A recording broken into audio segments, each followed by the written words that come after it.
왕이 내게 이르시되 그러면 내가 무엇을 원하느냐 하시기로 내가 곧 하늘의 하나님께 묵도하고 아민.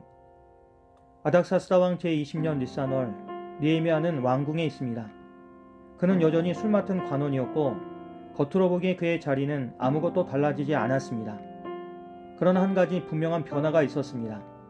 그의 마음은 이미 하나님 앞에서 충분히 준비되어 있었다는 것입니다. 그동안 느헤미야는 아무 말도 하지 않았습니다.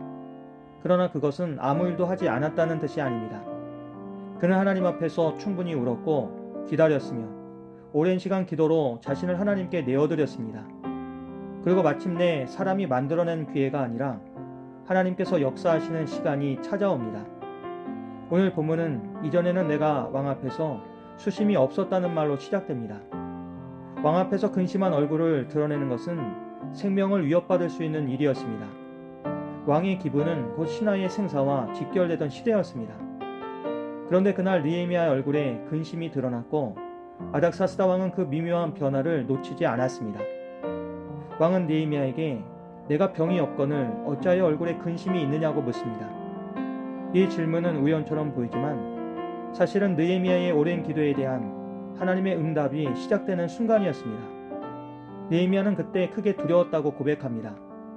그러나 그는 그 두려움 속에서도 자신의 상황을 숨기지 않고 정직하게 말하는데 그는 왕에게 조상의 묘실이 있는 성읍이 황폐하고 성문이 불탔기 때문에 자신이 슬프다고 말합니다. 그러자 왕은 다시 그러면 내가 무엇을 원하느냐고 묻습니다. 이 질문에 느헤미야는 즉시 답하지 않습니다. 성경은 짧지만 아주 중요한 문장을 기록합니다. 내가 곧 하늘에 하나님께 묵도하고 라고 합니다. 느헤미야는 이미 수개월 동안 기도해온 사람이었습니다. 그러나 그는 그 사실에 안주하지 않았습니다. 결정적인 순간 모든 것이 걸린 질문 앞에서 그는 다시 하나님을 바라봅니다. 그리고 나서 느헤미야는 왕에게 구체적인 요청을 합니다. 그것은 하나님 앞에서 다듬어진 책임이 있는 요청이었습니다. 그 내용은 크게 세 가지인데 먼저 느헤미야는 자신을 예루살렘으로 보내어 성을 건축하게 해달라고 합니다. 그리고 강서쪽 총독들에게 내릴 조서를 주어 유다 땅에 이르기까지 안전하게 통과할 수 있게 해달라고 합니다. 그리고 마지막 세 번째로 그는 성문과 성곽 그리고 자신이 거할 집을 짓는데 필요한 나무를 공급해달라고 합니다. 그리고 그 결과를 느헤미야는 내 하나님의 선한 손이 나를 도우심으로 왕이 허락하였다고 고백합니다. 느헤미야는 응답의 자리에서 그 공을 자신에게 돌리지 않았습니다. 아닥사스다 왕의 마음을 움직이신 분은 하나님이셨습니다. 그런데 오늘 말씀은 여기서 끝나지 않습니다. 느헤미야가 왕의 조서를 들고 예루살렘으로 향하자 호론 사람 산발락과 암몬 사람 도비아가 등장합니다. 그들은 이스라엘 자손을 흥황하게 하려는 사람이 왔다는 소식을 듣고 근심합니다.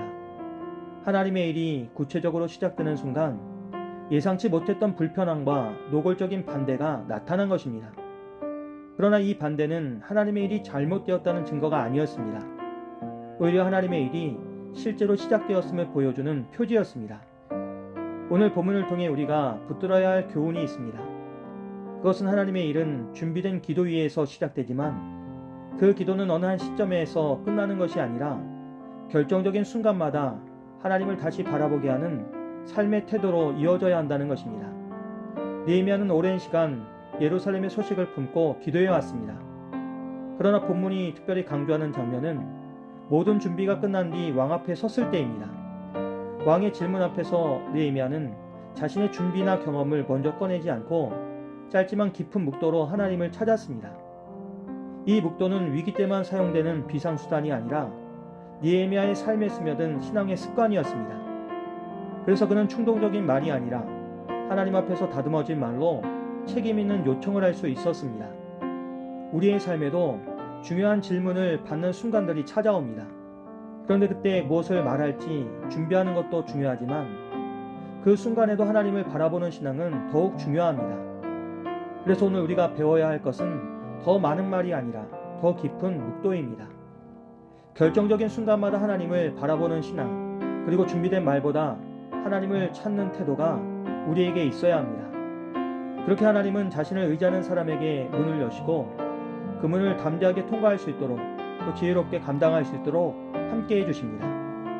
오늘 우리도 느헤미야처럼 결정적인 순간마다 하나님께 묵도하는 사람으로 서기를 소망합니다. 그리고 하나님 우리에게 열어주신 그 길 앞에서 자신을 앞세우지 않고 하나님의 선한 손길을 신뢰하며 담대하게 나아갈 수 있는 우리가 되기를 주님의 이름으로 기도합니다. 우리의 기도를 들으신 하나님, 우리의 삶 속에 기도가 거룩한 습관이 되게 도와 주시옵소서. 그래서 문이 열리는 순간에도 주님을 먼저 바라보게 하시고 응답의 자리에서 오직 주의 손길만을 고백할 수 있도록 성령님 인도하여 주시옵소서. 예수님의 이름으로 기도합니다. 아멘.